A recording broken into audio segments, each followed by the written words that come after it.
अब rational numbers में basic जो बेसिक मतलब कॉन्सेप्ट है वो है 5 टाइप के। 5 टाइप के यानी कि रैशनल नंबर क्या है? जो भी नंबर पी बाई क्यू के फॉर्म में लिखा जा सकता है वो रैशनल नंबर है।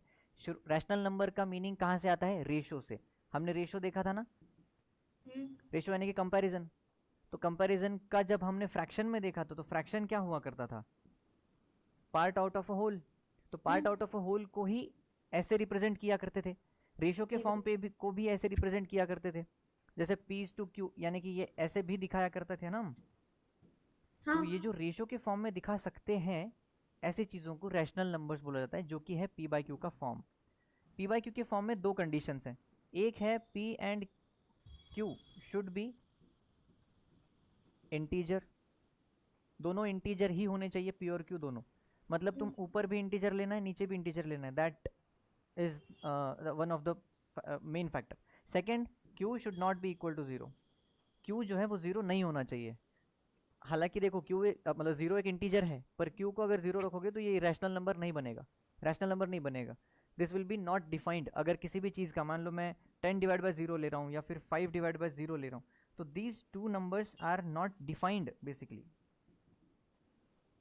इनको हम डिफाइन नहीं कर सकते, ठीक है, can not be defined. Define क्यों नहीं कर सकते? तो किसी भी चीज़ का जब डिनोमिनेटर होता है, मान लो 15/3 है, तो इसका आंसर निकलेगा। 15/2 करूंगा या 15/1 करूंगा तो आंसर निकलने वाला है, पर 15/0 मतलब क्या होता है? यहाँ पे कुछ भी नहीं है। जब ये चीज़ चल रही है तो बेसिकली इससे डिवाइड हो रहा है ये, मतलब 15 को 3 हिस्सों में बांटा गया तो 5 आया, 2 हिस्सों में बांटा गया तो 7.5 आया, एक हिस्सों में बांटा गया यानी कि 15 ही। पर 15 को 0 हिस्सों में कैसे बांटोगे? 15 को 0 हिस्सों में कैसे बांटोगे? 0 हिस्सा यानी कि कुछ नहीं वाला पार्ट। तो 15 में से अगर 0 हिस्से बनाने हैं तो कितना बनेगा? कुछ पता ही नहीं चल रहा है ना, that's why it is not defined. इसका एक दूसरा लॉजिक एक्सप्लेनेटरी पार्ट में आया था, मतलब उस टाइम मैं समझाया था कि वो क्यों नॉट डिफाइंड होता है, पर अभी उतना टाइम नहीं है। तो बेसिकली ये दोनों हमारे कंडीशंस है। कोई भी अगर पूछे कि व्हाट इज रैशनल नंबर, तो तुम्हारे पास ये दोनों कंडीशंस आनी चाहिए। पी बाई क्यू के फॉर्म में लिखना, मतलब any number which can be represented in the form of p by q. Also where p and q should be integer and q should not be equal to zero. ठीक है, ये हो गया rational number का meaning. Rational number में 5 हिस्से हैं, 5 में से 3 ही चार हैं जो मेन है, 5वां मैं बताता हूँ क्या है। पहला है कम्यूटेटिविटी, ये प्रॉपर्टीज हैं, सुना है नाम? हाँ सर। कम्यूटेटिविटी में वर्ड देखो, कम्यूटेशन, कम्यूटेशन, कम्यूटिंग, कम्यूटेटिव, इनमें जो वर्ड फॉर्म हो रहा है कम्यूटेशन से, तो कम्यूटेशन यानी कि ट्रैवलिंग, ट्रैवलिंग यानी कि एक जगह से दूसरी जगह जाना। तो कम्यूटेटिविटी प्रॉपर्टी क्या दिखाती है कि किसी भी नंबर्स में अगर ऑपरेशंस हो रहे हो, अच्छा ये जो प्रॉपर्टीज हैं ये ऑपरेशंस की प्रॉपर्टीज हैं। मतलब ऑपरेशंस कौन से मैथमेटिक्स में? Addition, subtraction, multiplication, division. इन 4 ऑपरेशंस को करते हुए ये प्रॉपर्टीज जहां फॉलो कर रही है, वहां पे हम कहेंगे कि इस ऑपरेशन में, इस नंबर सेक्शन में, मतलब नंबर सिस्टम में कम्यूटेटिविटी एप्लीकेबल है, कम्यूटेटिविटी फॉलो करती है। फॉर एग्जाम्पल, अगर मैं इंटीजर्स का पार्ट लूँ एडिशन में 5+3, इसका जो आंसर आएगा वो आंसर इन दोनों नंबर्स को अपनी जगह पे इंटरचेंज करोगे तब भी सेम मिलना चाहिए। यानी कि इन्होंने देखो अपनी जगह बदली है, दे आर कम्यूटेड, ठीक है, कम्यूट किया उन्होंने अपनी जगह से। कम्यूटेटिविटी यानी कि ट्रैवलिंग, अपनी जगह से दूसरी जगह पे गए हैं वो, तब जाके दोनों का आंसर देखो 8 सेम आया। अगर आंसर सेम आता है इसका मतलब इंटीजर्स एडिशन के अंडर कम्यूटेटिव है। समझ में आया? हाँ। इंटीजर्स एडिशन के अंडर कम्यूटेटिव है। अगर मैं -3 + 5 भी करता हूं तो 5 - 3 यानी कि देखो 5 और -3 का एडिशन ही हो रहा है, -3 और 5 का एडिशन ही हो रहा है, पर इधर भी 2 बचने वाला है, इधर भी 2 बचने वाला है। That's why we can say addition के अंडर इंटीजर्स कम्यूटेटिव हैं। तो ऐसे ही रैशनल नंबर्स के बारे में जब पढ़ा था, तो रैशनल नंबर्स एडिशन के अंडर कम्यूटेटिव होते हैं, रैशनल नंबर्स एडिशन के अंडर कम्यूटेटिव है, सब्ट्रैक्शन के अंडर नहीं है, मल्टीप्लिकेशन के अंडर कम्यूटेटिव है, डिवीजन के अंडर नहीं है। अब ये क्या है? जब एक्सप्लेनेशन मतलब जब चैप्टर हुआ था तब इसका एक एक एग्जाम्पल के साथ मैंने एक्सप्लेन किया था कि ये किस तरह हमें प्रॉपर्टी को वायलेट करते हैं, ये वाले सब्ट्रैक्शन और डिवीजन। अब ये सिर्फ रैशनल नंबर की बात हो रही है, पर अगर तुम डिवीजन की बात करोगे तो डिवीजन सारे ही प्रॉपर्टीज में मतलब डिवीजन जो है वो सारी प्रॉपर्टीज में किसी भी नंबर को फॉलो नहीं करवाता।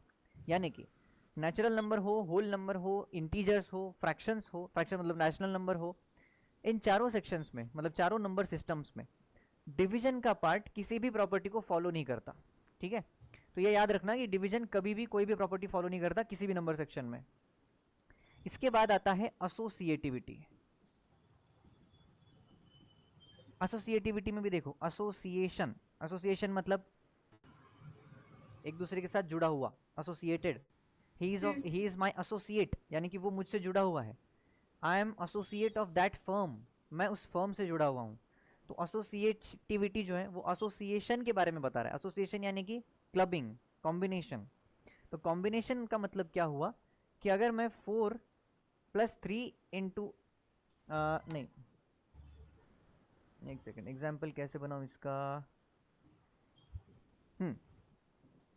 4+3 - 2 या फिर 3+2, चलो एडिशन का एग्जाम्पल लेते हैं, सिंपल होता है। तो एसोसिएशन का मतलब है कि पहले मैंने इन दोनों को एसोसिएट किया, ये मुझे 7+2 देता है। पर अगर मैंने इन दोनों को एसोसिएट किया होता तो मुझे ये 4+5 मिल देता। और 7+2 एंड 4+5 इन दोनों का भी आंसर सेम ही मिलता है। तब हम बोलेंगे कि इंटीजर्स एडिशन के अंडर एसोसिएटिव है। समझ में आया? समझ में आया क्या?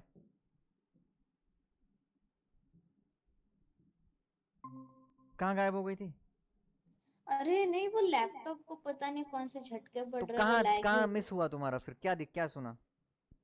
नहीं मतलब वैसे सुना ही है सब कुछ, ऐसा मिस नहीं हो कुछ। ठीक है, तो मैं ये बता रहा था कि 4+3+2 इसमें मैंने इन दोनों को एसोसिएट किया, पहले क्लबिंग किया है। हम्म। फिर हम्म। दूसरे एग्जाम्पल में मैंने इन दोनों को एक क्लबिंग किया है। ये क्लब करने के बाद क्या मिला? 4 जैसे तैसे, और 3+2 को क्लब किया था तो 5 मिला। और 4+3 को जब क्लब करता हूँ तो 7 मिलता है, और दिस इज 2। तो 7+2 और 4+5 दोनों का आंसर मुझे 9 ही मिल रहा है। इसका मतलब integers are associative under addition, ऐसा बोला जाता है, राइट? तो जब तुम्हें अगर वर्ड्स का मीनिंग समझ में आ जाए तो तुम उसका प्रोसेस समझ सकते हो। पर प्रोसेस समझ के वर्ड्स याद रखना दिमाग के ऊपर जाएगा। तो वर्ड का मीनिंग समझो क्या है, फिर डायरेक्टली तुम्हें प्रोसेस समझ में आएगा। कम्यूटेटिव में ट्रैवलिंग की बात चल रही है, कम्यूटेशन, कम्यूटेशन यानी कि एक दूसरे जगह जाना। एसोसिएशन यानी कि क्लबिंग करना, एक दूसरे को साथ लेके चलना। तो यहाँ पे साथ कौन लेके जा रहा है और इधर कौन लेके जा रहा है, ये वाला पार्ट। तो दोनों में अलग अलग नंबर्स का एडिशन हो रहा है, फिर भी आंसर सेम मिल रहा है। अगर चलो मान ले डिवीजन का लेते हैं इसी एग्जांपल में। फॉर एग्जांपल 4 डिवाइडेड बाय नहीं 8 डिवाइड बाय 4 डिवाइड बाय 2, अगर ऐसा होता तो एसोसिएट किया मैंने इसको, और इधर 8 divide by 4 divide by 2 associate किया मैंने इधर। यहाँ पे देखो 8 डिवाइड बाय 4 होता है 2, डिवाइड बाय 2 बनता है 1। 8 डिवाइडेड बाय एसोसिएट किया है 4/2 को, तो ये गया 2, और 8 डिवाइड बाय 2 होता है 4। देखो 1 एंड इधर आया 4, तो दोनों के आंसर सेम नहीं मिले। इसका मतलब division integers are not associative under division. समझ में आया क्या किया? हाँ सर। हाँ, तो ऐसे ही सारे मतलब प्रॉपर्टीज जो हैं वो सारे नंबर सेक्शंस में, नंबर सिस्टम्स में, integers, natural number, whole number and rational number ऐसे निकाले जाते हैं कि अगर आंसर हमें सेम मिलता है तो वो उस प्रॉपर्टी को फॉलो करता है। समझ में आया इतना? हाँ सर। चलो, तो इधर वाला पार्ट खत्म करते हैं। एसोसिएटिविटी एक हुआ। तीसरा क्या है? कम्यूटेटिविटी, एसोसिएटिविटी,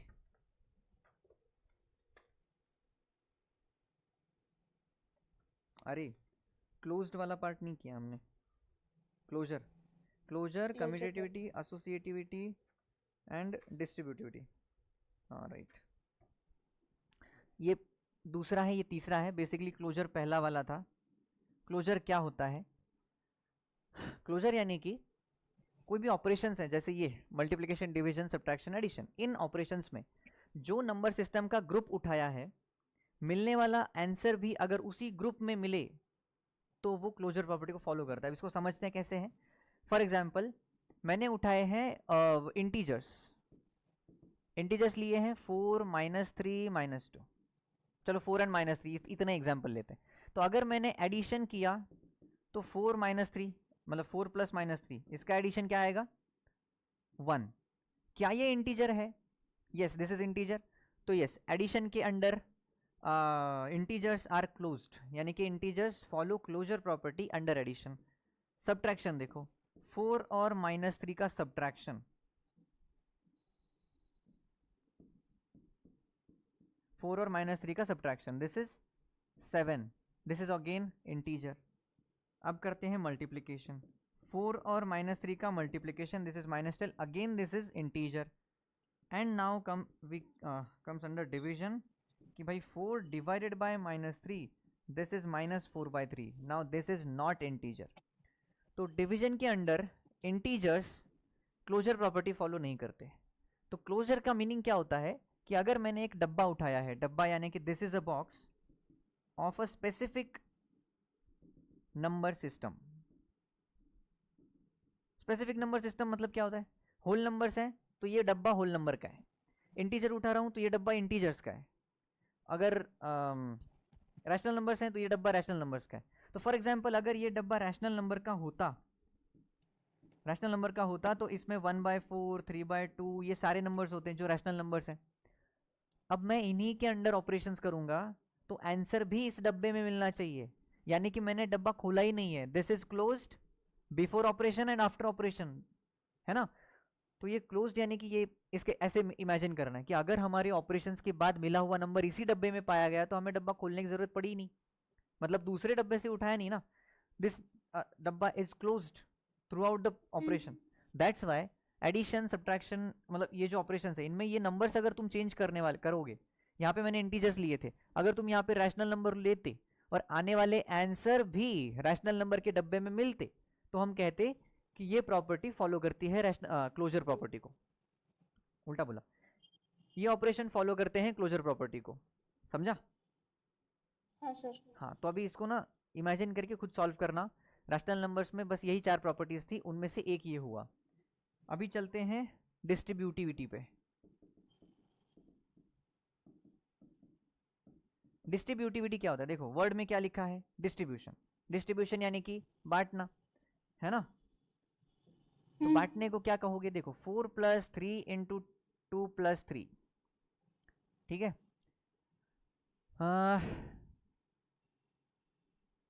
इसका एक अच्छा एग्जाम्पल लेता हूं जिसमें सारा ही समझ में आए, एक second.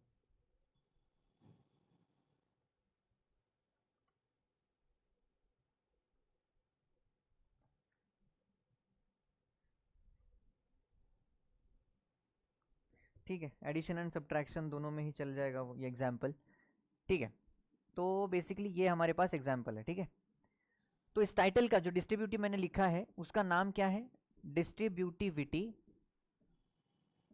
Of multiplication over addition और सब्ट्रैक्शन। स्टेटमेंट का मीनिंग समझना क्या है।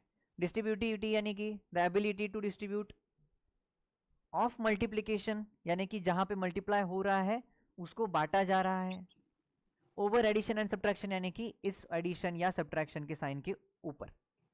तो इसका एक रूल मैंने, तुम थी कि नहीं पता नहीं, जब मैं मल्टीप्लिकेशन का समझा रहा था तो शायद जैसे मान लो ये है 30 × नहीं, ए बी वाला एग्जाम्पल लेते हैं,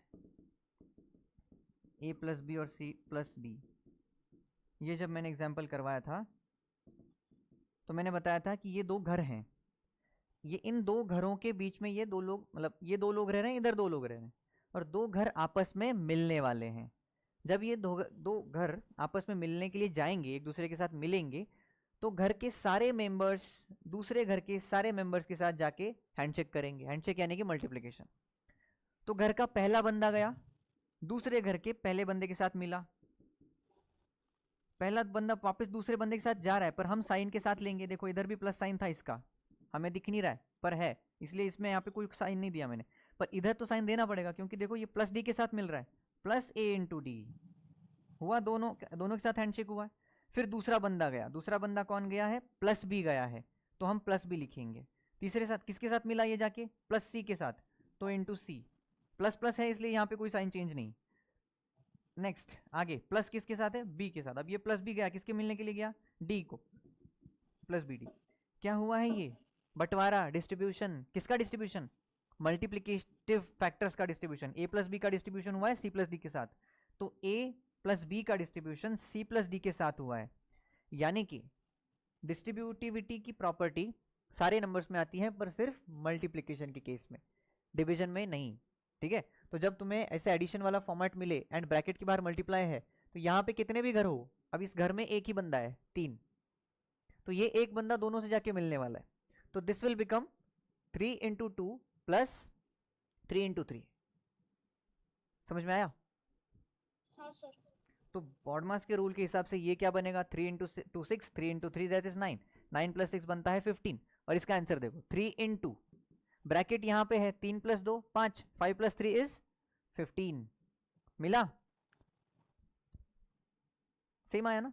इसका मतलब डिस्ट्रीब्यूटिविटी वाली प्रॉपर्टी क्या बताती है, डिस्ट्रीब्यूटिविटी वाली प्रॉपर्टी ये बताती है कि अगर तुम्हारे पास a इंटू बी प्लस सी वाला कोई भी फॉर्मेट हो, यहाँ पे माइनस भी हो सकता है, ठीक है, और ये वैल्यू भी पॉजिटिव नेगेटिव दोनों हो सकती है, तो हमें मल्टीप्लाई कैसे करना होता है, ये क्या होगा, डिस्ट्रीब्यूट होगा, डिस्ट्रीब्यूट होगा यानी कि a into B plus a into C, सारे नंबर्स के साइंस अपने साथ लेके आएगा। इसका साइन पॉजिटिव है, पॉजिटिव आया, बी का साइन पॉजिटिव है, पॉजिटिव आया, सी का साइन भी पॉजिटिव है, पॉजिटिव आया। अगर ये माइनस होता, b माइनस सी होता, तो क्या बनता, a into B minus A into C, क्यों, क्योंकि पॉजिटिव a और माइनस सी इन दोनों का मल्टीप्लिकेशन माइनस ए सी। ठीक है, अगर मैं minus A into B plus सी करता तो ये बनता है minus A into B minus A into C, क्यों, माइनस ए के साथ बी का मल्टीप्लाई और माइनस ए के साथ सी का मल्टीप्लाई, तो माइनस ए के साथ सी का मल्टीप्लाई। समझ में आया? हाँ सर। हाँ, और अगर ये माइनस ए बी माइनस सी होता तो क्या बनता, minus A into B minus A into minus सी, क्या प्लस ए इंटू सी बनता, बताओ। सर एक बार क्वेश्चन फिर से रिपीट करना, आपकी आवाज बराबर सही नहीं। आवाज कैसी नहीं आ रही बीच बीच में, हमारा माइक चल भी रहा है। मैंने बोला minus A into B minus C,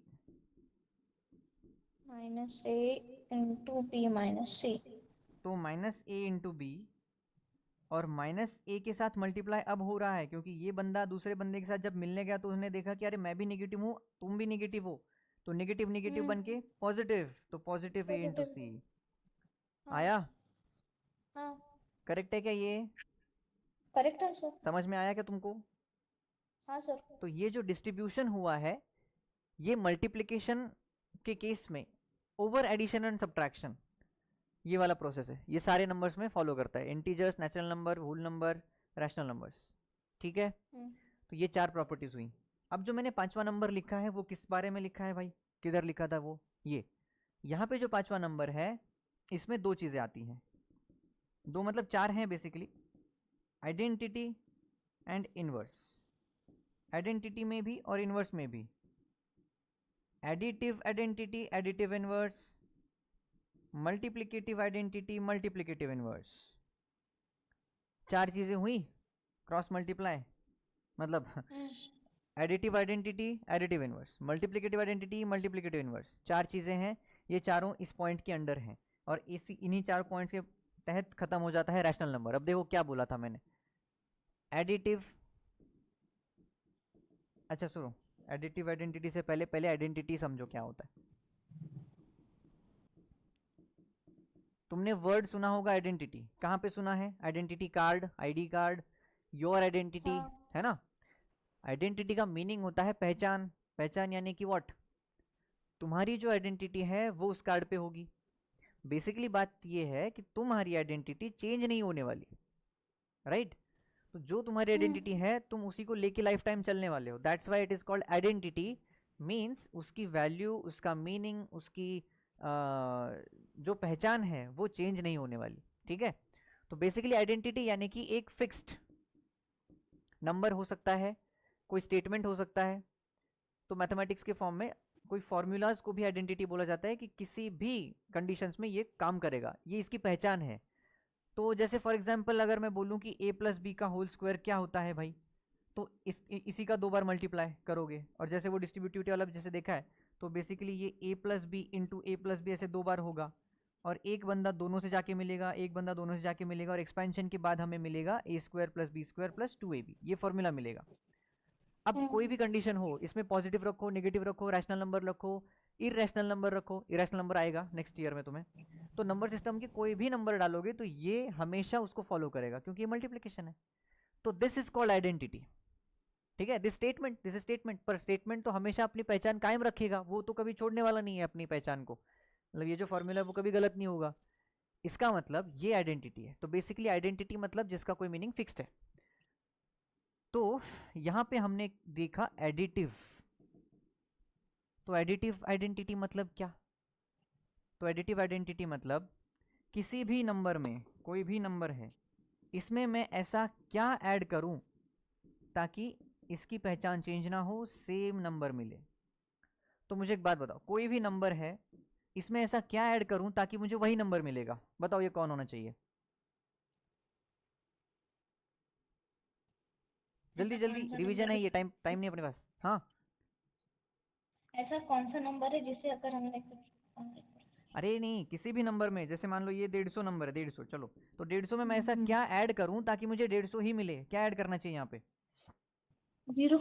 zero, that's it. तो एडिटिव आइडेंटिटी जीरो है। समझ में आया? हम्म। हाँ, अब इसके बाद आता है इनवर्स। इनवर्स मतलब उल्टा। उल्टा मतलब इसी का उल्टा।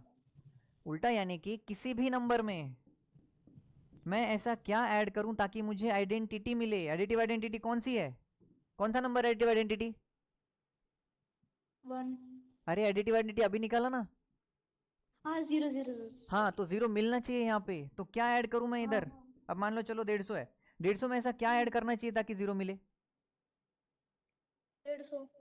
कितना? 150 में 150 ऐड कर दूं? अरे सॉरी सॉरी सॉरी, 150 नहीं ऐड होता। कितना होगा? Quick one. है। One one. 1 ऐड करूंगा तो 150 बनेगा ना महीना। महीना पता है क्या होता है? हाँ, अभी बोलो। अरे 150 में 1 ऐड करोगे तो 151 मिलेगा, जीरो थोड़ी मिलेगा। क्या ऐड करना चाहिए? अरे बाप रे, क्या बोलूं अब मैं? अरे किसी भी नंबर को अगर तुम निगेटिव बना के ऐड करोगे तो जीरो बनने वाला है ना, माइनस करना है उसमें से। जीरो लाने के लिए क्या करना पड़ेगा? माइनस मेरे 150। दिमाग में आया वो, तो लेकिन बोला क्यों नहीं फिर? मेरे इंट्रूसिव थॉट्स ने ये बोला कि नहीं, वो गलत है। ऐसे कैसे गलत है? एडिशन ही तो है। तो -150 अगर ऐड करोगे 150 में तो हमें जीरो मिलेगा, और जीरो क्या है? आइडेंटिटी। यानी कि इनवर्स का मीनिंग होता है कि हमें आइडेंटिटी पाने के लिए कौन सा नंबर ऐड करना है। तो एडिटिव इनवर्स ये ए है। हाँ, तो एडिटिव इनवर्स मतलब कौन हुआ? Negative of the number. आया क्या समझ में? हाँ सर, अभी आया। ऐसा ही अभी मल्टीप्लिकेटिव इनवर्स बताओ तुम। मैं बताता हूँ तुम्हें, मतलब ये एक गिवन डेटा की तरह देखो कि अगर मैं एडिटिव आइडेंटिटी में ये बोला था कि किसी भी नंबर में ऐड कर रहा हूं कौन सा नंबर, तब मुझे सेम नंबर मिले, यानी कि x प्लस ऐसा क्या हो ताकि मुझे x मिले, ये मैं एडिटिव आइडेंटिटी में बोल रहा था। तो मल्टीप्लिकेटिव के बारे में यहां क्या होना चाहिए? यहां पे मल्टीप्लिकेशन होना चाहिए ना। हम्म। तो क्या, कौन सा नंबर आएगा तब मल्टीप्लाई के बाद सेम नंबर मिलेगा? बताओ कहाँ जा रहा है दिमाग? 4 का टेबल आता है? यही है। हाँ, 4 का टेबल आता है? आता है। तो 4 की टेबल में ऐसा इंटू क्या करने पर 4 मिलता है? वन से अगर तो मल्टीप्लाई बताओ किया ना, ऐसे क्यों चुप बैठी हो फिर? मल्टीप्लिकेटिव आइडेंटिटी, किसी भी नंबर के साथ क्या मल्टीप्लाई करूं ताकि वही नंबर मिले। मल्टीप्लाई क्यों कर रहे हैं? क्योंकि मल्टीप्लिकेटिव आइडेंटिटी ढूंढ रहे हैं। आइडेंटिटी क्या होता है? पहचान कायम रखने वाला नंबर। तो मल्टीप्लाई कौन से नंबर से मल्टीप्लाई करने पर सेम नंबर मिलेगा?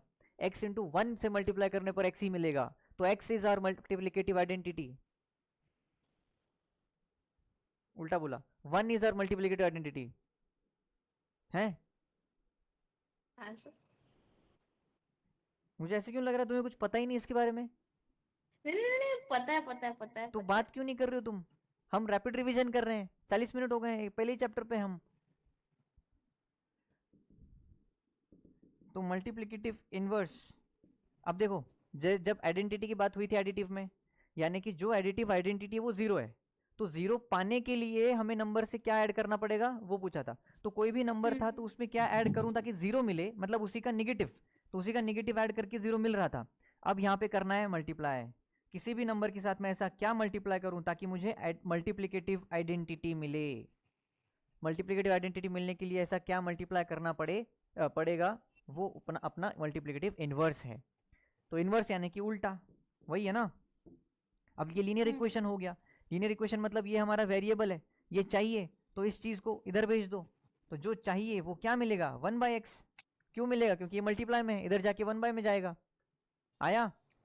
तो जो मल्टीप्लिकेटिव इनवर्स होता है वो हमेशा रेसिप्रोकल ऑफ दो नंबर होता है। समझ में आया क्या? हाँ सर। तो बताओ मुझे कि -9/3 का मल्टीप्लिकेटिव इनवर्स कितना है? -9/5 कर दो। -3/9।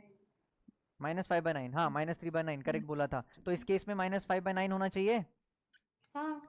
-3 का मल्टीप्लिकेटिव इनवर्स कितना होना चाहिए? 3। क्या? 3 आता ना। अरे मल्टीप्लिकेटिव तो पूछा है, हम्म। तो यहाँ पे सही बताया, यहाँ पे गलत क्यों बताया? -1/3। हाँ, अब बताओ -3 का एडिटिव इनवर्स क्या होना चाहिए?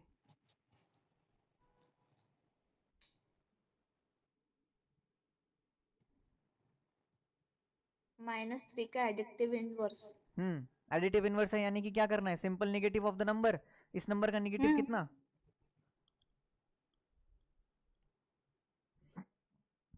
अरे बोलो। -2 ही आता सर। 2 2 बोलते मतलब 3। -3 आएगा। +3 +3 +3। हाँ, नेगेटिव नंबर का नेगेटिव पॉजिटिव बनेगा, दैट्स वाई इट इज +3। चलो अब एक बात बताओ, 9/5 का एडिटिव इनवर्स। 9/5 का एडिक्टिव इनवर्स। हाँ, -9/5। माइनस 9/5। -9/5 या -5/9? -5/9 सॉरी। पक्का? हाँ सर। कैसे एक्सप्लेन करो, जैसे मैंने किया था। हम्म? तुमने अपना डिसीजन चेंज क्यों किया, एक्सप्लेन। अरे नहीं मतलब एडिक्टिव इनवर्स में ऐसा उल्टा होता है इसलिए। क्या उल्टा होता है? एडिटिव इनवर्स में सिर्फ साइन उल्टा होता है। अगर मैंने बोला है कि सिर्फ नेगेटिव ऑफ द नंबर, तो उसको रेसिप्रोकल क्यों किया तुमने? बोलो।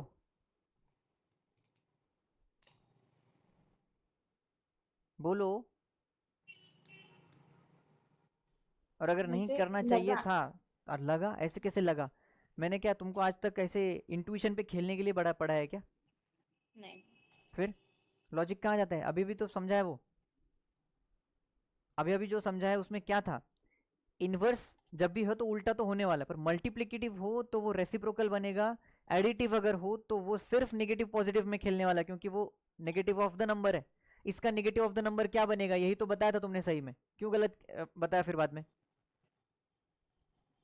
मुझे लगा नहीं लगना चाहिए ऐसा, गलत।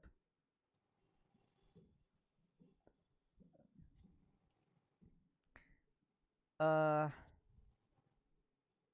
हो गया चैप्टर रैशनल नंबर्स। बताओ, रैपिड हुआ पर कुछ समझ में आया? हाँ। पक्का? हम्म। ठीक है। अभी नेक्स्ट चैप्टर है linear equation in one variable.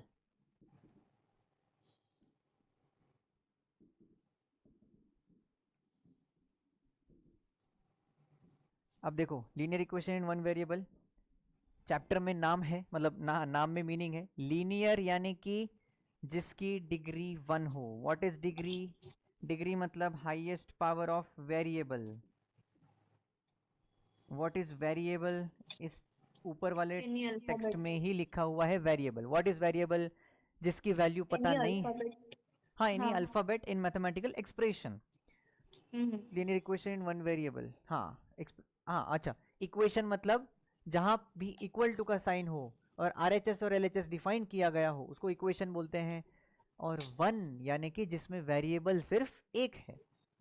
X हो सकता है, वाई हो सकता है, जेड हो सकता है, डब्ल्यू हो सकता है, एम एन पी टी कुछ भी हो सकता है, ए बी सी कुछ भी हो सकता है, पर एक ही होना चाहिए पूरे इक्वेशन के अंदर, that is equation in one variable. पर अगर वो भी कोई जो भी वेरिएबल है उसका पावर अगर वन हुआ तो वो लीनियर इक्वेशन होगा। जिसका मतलब अगर मैं बोलूं कि X square plus four equal to zero, this is equation, को साइन मिल रहा है equation, R H S L H S दोनों है, वेरिएबल भी एक ही है, पर क्या ये लीनियर है? नहीं है, क्योंकि डिग्री यानी कि highest power of variable, variable x का पावर कितना है? दो, दिस इज नॉट वन, तो that's why this is not linear equation. Linear मतलब क्या है? सिर्फ वेरिएबल का पावर वन होना चाहिए, बाकी कुछ भी हो चलेगा, पर इक्वेशन है, वेरिएबल है, वन वेरिएबल है और लीनियर इक्वेशन है। समझ में आया क्या? तो ऐसे इक्वेशन के फॉर्म को बुलाता है लीनियर इक्वेशन वन वेरिएबल। इसको सॉल्व करना यानी कि क्या? इस वेरिएबल की वैल्यू निकालना। तो ये जो वैल्यू निकालने का काम है यही हमें इस चैप्टर में करना होता है। तो इक्वेशन मिलेगा। सर हाँ मैंने कल ही आपके लीनियर इक्वेशन की वीडियो देखी। अच्छा, देख लिया क्या? फिर तो तुम्हें कोई दिक्कत हम्म नहीं आएगी। तो फिर इसमें डायरेक्टली एक ही स्टेप है, पहले डिनोमिनेटर सेम करो, डिनोमिनेटर सेम करो, फिर वेरिएबल को एक्सपैंड करो अगर ज़रूरत पड़ी तो, variable expansion, and then separate the variables. ये तीन स्टेप्स में हमारे सारे क्वेश्चंस हो जाते हैं सारे। क्या स्टेप्स हैं? डिनोमिनेटर को सेम करना यानी कि अगर किसी वेरिएबल में मान लो ये होता 3x by 5 equal to 10x by 3 minus 2, चलो ये है नहीं 10x बाय कितना, ठीक है 15 कर देते हैं इसको, -2। ये लीनियर इक्वेशन है। क्यों क्यों कैसे पता चल रहा है? सारे वेरिएबल्स की पावर वन है, एक ही वेरिएबल है, इक्वेशन है, लीनियर इक्वेशन वन वेरिएबल है। सॉल्व कैसे करेंगे? पहले डिनोमिनेटर को सेम कराओ, हटाओ, सेम कराओ यानी कि अब 3 5 और 15 सेम कैसे करते हैं? एलसीएम 15, तो इसका डिनोमिनेटर 15, इसका डिनोमिनेटर 15 एंड इसका भी डिनोमिनेटर 15, इसका भी डिनोमिनेटर 15। 15 करवाने के लिए न्यूमरेटर में जो चेंजेस करने पड़ेंगे हम सारे चेंजेस करेंगे और सारे डिनोमिनेटर हट जाएंगे। जो ऊपर आएगा उसको एक्सपैंड करो। एक्सपैंड मतलब मान लो यहाँ पे अगर 2 होता 3 होता तो इसको एक्सपैंड करना। एक्सपेंशन वो जरूरी मतलब इफ एनी, यानी कि अगर वो जरूरत पड़े तो। And then separate variable and constant एक अलग अलग साइड, वेरिएबल्स को एक साइड, कांस्टेंट्स को दूसरे साइड, खत्म। समझ में आया? ऐसे सॉल्यूशंस करते समय इंपॉर्टेंट दो चीजें याद रखनी है, एक है साइन और दूसरा है कोएफिशिएंट। कोएफिशिएंट यानी कि ये देखो यहाँ पे जो मैंने 3 इन ब्रैकेट x प्लस 4 लिखा हुआ है इसका कोएफिशिएंट 3 है।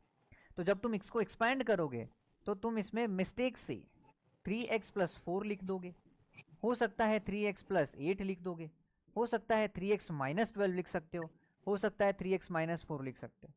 साइन का ध्यान देखो, जहां पर प्लस है उधर माइनस होने की संभावना भी है, और जहां पर कोएफिशिएंट का मल्टीप्लाई होना चाहिए 3 इंटू 4 वहां पे कुछ अलग हो सकता है।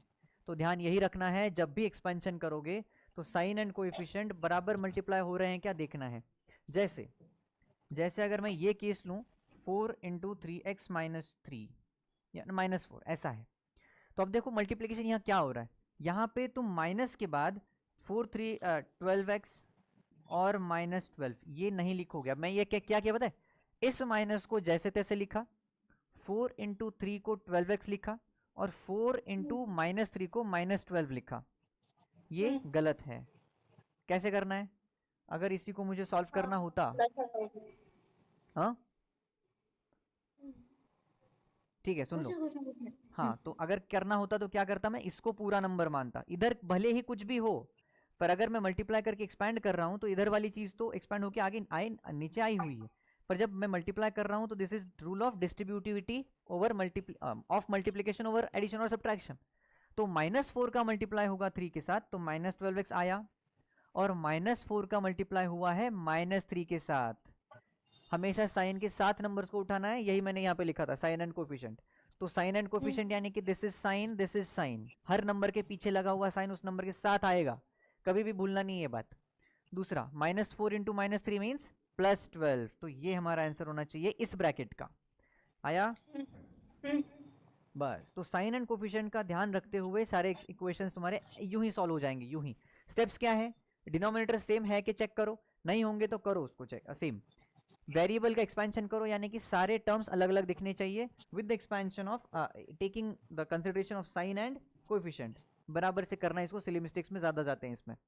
और वेरिएबल को सेपरेट आउट करो, यानी कि वेरिएबल एक दिशा में और इक्वेशन की एक दिशा में कॉन्स्टेंट्स। तो सारे नंबर एक साइड, वेरिएबल एक साइड, तुम पूरा वेरिएबल का ऑपरेशन एक साइड करोगे, नंबर का ऑपरेशन एक साइड करोगे, एंड सोल्यूशन। दैट्स इट, इतना ही चैप्टर है। आया? चलो थर्ड चैप्टर, डेटा हैंडलिंग। कितना टाइम बचा है? 8:48 हुआ है। 8:50, यानी कि 10 मिनट्स हैं, ठीक है। डेटा हैंडलिंग को देखो, डेटा हैंडलिंग में 3 टाइप्स ऑफ ग्राफ्स हैं। ग्राफ यानी कि रिप्रेजेंटेशन ऑफ डेटा। इस चैप्टर में क्या किया था? डेटा को हैंडल। डेटा को हैंडल यानी कि डेटा दिया होगा, उसको देख के हमें अपना इंटरप्रिटेशन निकालना है। तो 3 चीजें थी। 3 कौन सी थी? एक था बार ग्राफ, दूसरा था डबल बार ग्राफ, और तीसरा है पाई चार्ट। जो इसका भी डाला था क्या मैंने वीडियो डेटा नहीं, हैंडलिंग शायद का? से इसका नहीं था। अच्छा, इसका नहीं था शायद, ठीक है। नहीं, हाँ, इसमें बहुत टाइम लिया था हमारे लावण्या मैडम ने, क्योंकि उनको परसेंटेजेस एंड ये मैथमेटिकल जो मल्टीप्लिकेशन वाली ऑपरेशंस थे ना, वो समझाने में मुझे 3-4 लेक्चर्स लगे थे। तो वो प्रैक्टिस बहुत करवाई थी उससे। चलो, तो हाँ, और एक चीज़ होती है पर वो ज़्यादा इंपॉर्टेंट नहीं है, जिसको बोलते हैं पिक्टोग्राफ। पिक्टोग्राफ में वर्ड देखो PICT, जो कि फॉर्म करता है पिक्चर। पिक्चर यानी कि चित्र। तो चित्र को भी एक दूसरा वर्ड है, दैट इज कॉल्ड सिंबल। तो जो भी ग्राफ, अब अच्छा, ग्राफ मतलब रिप्रेजेंटेशन और राइटिंग, ठीक है। ग्राफ मतलब राइटिंग। जो ग्राफ वर्ड है ना, इसका मीनिंग होता है रिटन या फिर राइटिंग फॉर्म में। जैसे तुमने देखा होगा एंजियोग्राफी, ये क्या बोलते हैं यार उसको, सोनोग्राफी। Sonograph, yes sonography. और बहुत सारी चीज़ें अभी एकदम दिमाग में नहीं आ रही मुझे। तो बहुत सारी चीज़ें जिनके लास्ट में जब ग्राफ आता है ना, टेलीग्राफ नहीं, अभी याद नहीं आ रहा है, छोड़ो। तो जहाँ जहाँ लास्ट में ग्राफ आएगा, तो ग्राफ या ग्राफी वो होता है उस बारे में रिटन चीज़। यानी कि जो सोनोग्राफी होता है वो कुछ ड्राइंग होगा, that is written on paper, है ना। तो जो भी वर्ड जिसके लास्ट में ग्राफ है वो है रिटन। अब वो रिटन यानी कि व्हाट, पिक्चर के फॉर्म में दिया गया रिप्रेजेंटेशन है। पिक्चर के फॉर्म में ऐसा राइट किया गया है जिससे तुम्हें इंफॉर्मेशन मिलेगी। तो बेसिकली ग्राफ मतलब रिटन इन्फॉर्मेशन जो उस फॉर्म में दिया हुआ है। फॉर एग्जांपल, चलो, तो बार ग्राफ यानी कि ऐसे ग्राफ पे बार्स की मदद से हम रिप्रेजेंट करते हैं डेटा को, और उनके कंपैरिजन पे हमें पता चलता है कि क्या डेटा दिया गया है। तो इन बार ग्राफ की हाइट एक इक्वल रिप्रेजेंटेशन पे या फिर इक्वल डिस्टेंसेस पे मार्क करके वाई एक्सिस के ऊपर एक इन्फॉर्मेशन और एक्स एक्सिस के ऊपर दूसरी इन्फॉर्मेशन। एक्स एक्सिस के ऊपर जो होती है वो information about the things which about which we are getting information, and this information is particular, या तुम कह सकते हो इसको पैरामीटर। पैरामीटर यानी कि वाई एक्सिस पे होता है। जैसे फॉर एग्जांपल ये क्लास है, क्लास 8, क्लास 9, क्लास 10, और इनकी स्ट्रेंथ दी गई है, this is 100, this is 150, this is 90। तो इनको इनके वैल्यू के हिसाब से यहाँ पर अरेंज करके इनकी हाइट दर्शाई जाती है, और वहाँ से हमें पता चलेगा कि देखो 100 से ज़्यादा है, 100 से ये थोड़ा सा कम है। तो ये रिप्रेजेंटेशन बार ग्राफ में हुआ।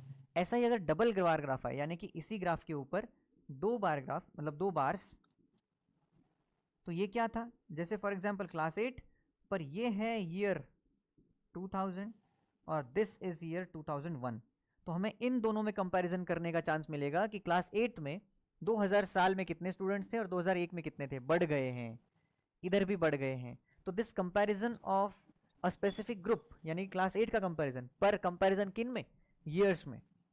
तो ये जो 2 वेरिएबल्स आए, इन 2 वेरिएबल्स को एक ही ग्रुप के साथ अटैच करने के लिए डबल बार ग्राफ आया है।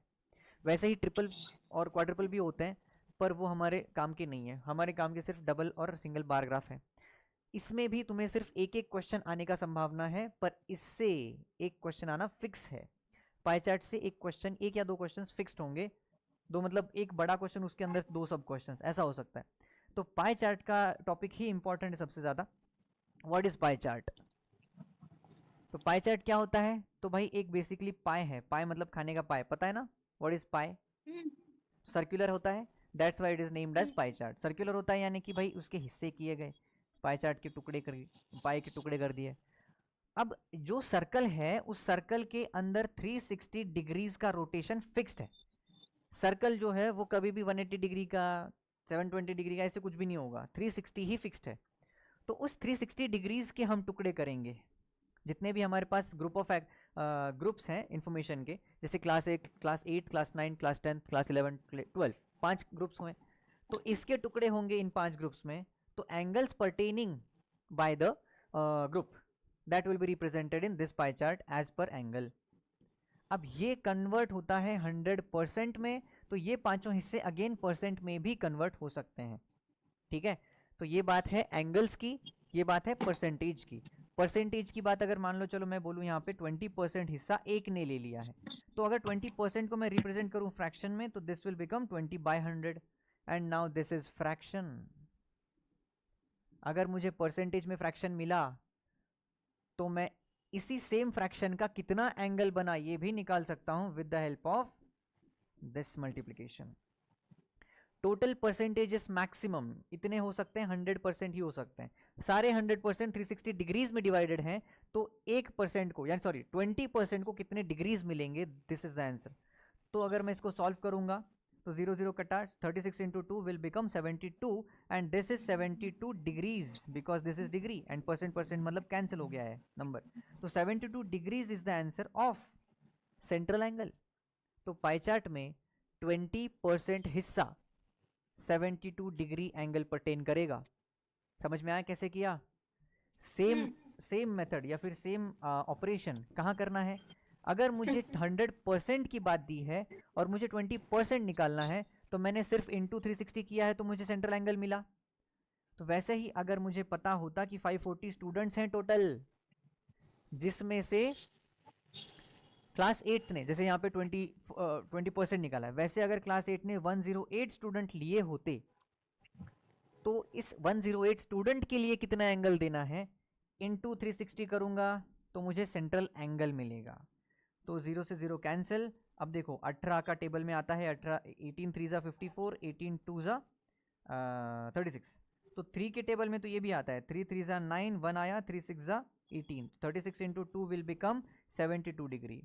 यानी कि ये जो मैंने अभी भी लिया था, what is this, 108 divide by 540, this is nothing but fraction, part out of total, part of a whole. Whole मतलब 540 स्टूडेंट्स थे टोटल में, तो इस सारे सर्कल में 540 स्टूडेंट्स अगर बैठते तो 108 स्टूडेंट कितने एंगल में बैठते?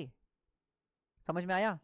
तो जब भी हमें पाई चार्ट में जब भी हमें पाई चार्ट में फाइंड सेंट्रल एंगल वाला कंडीशन आता है,